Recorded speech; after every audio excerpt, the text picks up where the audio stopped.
என் மகளே, என் மகனே, உங்களுடைய வாழ்க்கையிலே நீங்கள் சோர்ந்து போயிருக்கிறீர்களா? வாழ்க்கையை நடத்துவது மிகவும் கடினமாக இருக்கிறதே என்று எண்ணிக்கொண்டிருக்கிறீர்களா? அப்படிப்பட்ட என் ஜனமாகிய உங்களுக்கு கர்த்தராகிய நான் வேதாகமத்திலிருந்து சொல்லுகிறேன். 1 கொரிந்தியர் 9ஆம் அதிகாரம் 24ஆம் வசனம். பந்தய சாலையில் ஓடுகிறவர்கள் எல்லாரும் ஓடுவார்கள், ஆகிலும் ஒருவனே பந்தயத்தைப் பெறுவான் என்று அறியீர்களா? நீங்கள் பெற்றுக்கொள்ளத்தக்கதாக ஓடுங்கள் என்று எழுதியிருக்கபடியாக நீங்கள் ஓடும் பொழுது நீங்கள் பெற்றுக்கொள்ளத்தக்கதாக ஓட வேண்டும். கிறிஸ்துவ வாழ்க்கையிலே வாழக்கூடிய என் ஜனமாகிய நீங்கள் பரிசுத்த வாழ்க்கையில் வாழும்பொழுது நீங்கள் ஓட்டப்பந்தயத்தில் ஓடுகிற மாதிரி நீங்கள் ஓடி வெற்றியோடு முடித்தால்தான் கர்த்தராகிய நான் கொடுக்கிற பரலோக பாக்கியத்தை பெற முடியும். உங்களுடைய வெற்றிக்கு கொடுக்கப்படுகிற கிரீடம் பரிசுத்தமானது. கர்த்தர் உங்களுக்கு கொடுத்த ஓட்டத்தினை நீங்கள் பொறுமையோடு ஓடி அந்த ஓட்டத்திலேயே நீங்கள் வெற்றி பெற வேண்டும். நீங்கள் அதில் வெற்றி பெற்று கர்த்தர் உங்களுக்கு தரக்கூடிய கிரீடத்தினை பெற்றுக்கொள்ள வேண்டும். கர்த்தராகிய நான் என் ஜனமாகிய உங்களுக்கு ஒவ்வொருவருக்கும் ஒவ்வொரு ஓட்ட பாதையை வைத்திருக்கிறேன். நீங்கள் வேலை செய்து கொண்டிருக்கலாம், நீங்கள் ஒரு வியாபாரம் செய்து கொண்டிருக்கலாம், நீங்கள் பள்ளி கல்லூரிகளில் படித்துக் கொண்டிருக்கலாம், நீங்களோட ஒரு நிறுவனம் நடத்திக் கொண்டிருக்கலாம், நீங்கள் ஊழியம் செய்து கொண்டிருக்கலாம், நீங்கள் அரசு ஊழியர்களாக இருக்கலாம், நீங்கள் ஒரு குடும்ப பெண்ணாக இருக்கலாம். இவைகள் எல்லாம் தேவன் உங்களுக்கு உண்டு பண்ணி இருக்கிற ஓட்டப்பந்தய பாதையாகும். நீங்கள் இந்த பாதைகளிலே பெற்றுக்கொள்ளத்தக்கதாக ஓடுங்கள். இடையில் நின்றுவிடாதீர்கள், சோர்ந்து போகாதீர்கள். என் மகளே, என் மகனே, அதற்குத்தான் கர்த்தராகிய நான் உங்களை பலப்படுத்திக் கொண்டே இருக்கிறேன். நான் அழைத்த அந்த அழைப்பிலே நீங்கள் ஓடிக்கொண்டே இருங்கள். நான் உங்களை கடைசி வரை நடத்துவேன். நீங்கள் ஜெயிப்பீர்கள் என்று உங்களுக்கு நான் வாக்கு கொடுக்கிறேன். நீங்கள் அதற்கு உங்களை கர்த்தரிடத்திலே அர்ப்பணித்துக் கொள்ள வேண்டும். கர்த்தரை விசுவாசிக்க வேண்டும். நீங்கள் உங்கள் வாழ்க்கையிலே கர்த்தரோடு நடக்க வேண்டும். உங்களுடைய வாழ்க்கையின் ஓட்டத்தை கர்த்தரோடு ஓட வேண்டும். என் மகளே, என் மகனே, நீங்கள் அனுதினமும் கர்த்தர் உடனே வாழ வேண்டும். நீங்கள் கர்த்தரோடு வாழ, கர்த்தரோடு நடக்க உங்களுடைய வாழ்க்கையை கர்த்தருக்கு அர்ப்பணிக்க வேண்டும். அப்பொழுது நான் உங்களிடத்திலே பேசி உங்களுக்கு ஆறுதல் கொடுப்பேன், உங்களை அற்புதமாக நடத்துவேன். உங்களுக்கு வேதாகமத்திலிருந்து சொல்லுகிறேன். ஏசாயா 42ஆம் அதிகாரம் 16ஆம் வசனம். அவர்களுக்கு முன்பாக இருளை வெளிச்சமும் கோணலைச் செவ்வையுமாக்குவேன் என்று எழுதியிருக்கபடியாக உங்களுக்கு முன்பாக இருளை வெளிச்சமாக்கி உங்களுக்கு முன்பாக கோணலை செவ்வையாக்குவேன்.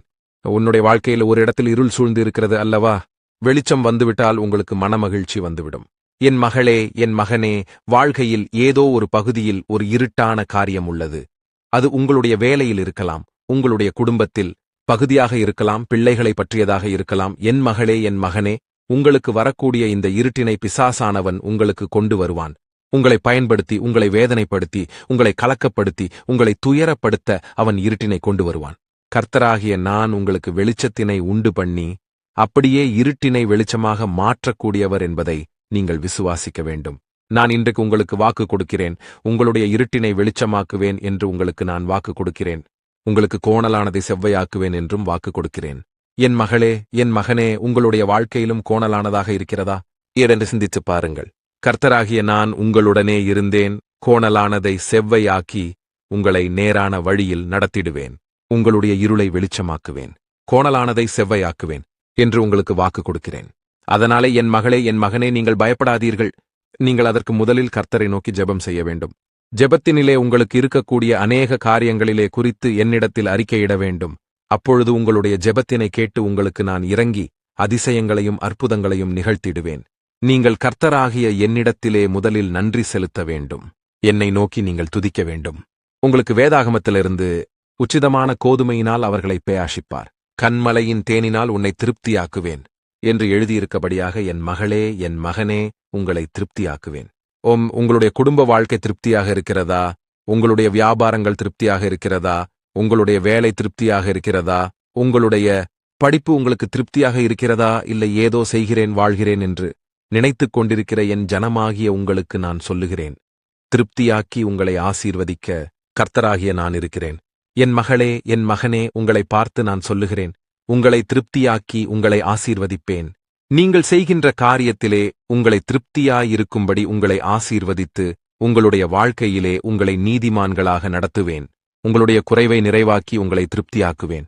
நீங்கள் என்னை நோக்கி ஜெபத்தினிலே விசுவாசத்தோடு சொல்லுங்கள், கர்த்தரே, நீர் வாக்கு கொடுத்தபடி எனக்கு திருப்தியான ஆசீர்வாதம் எனக்கு இருக்கும்படியாக என்னை ஆசீர்வதியும் என்று என்னை நோக்கி நீங்கள் ஜெபம் செய்து பாருங்கள்.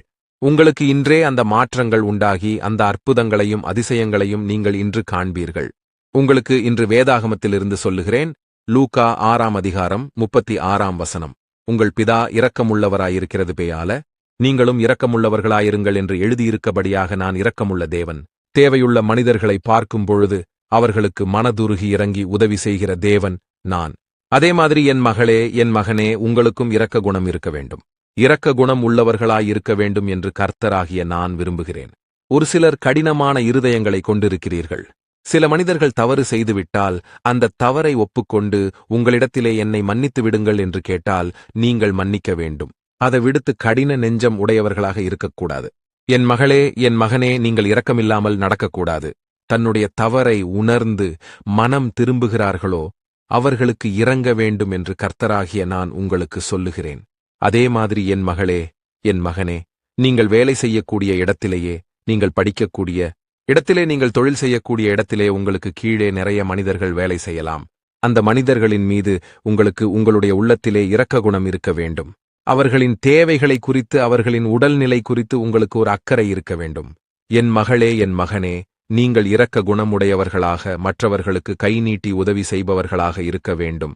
நீங்கள் என்னை நோக்கி, கர்த்தரே, நீங்கள் இரக்க குணம் உள்ளவர்களாக இருப்பதைப் போல எனக்கும் அந்த இரக்க குணத்தை தாரும் என்று என்னை நோக்கி நீங்கள் ஜெபத்தினிலே விசுவாசியுங்கள்.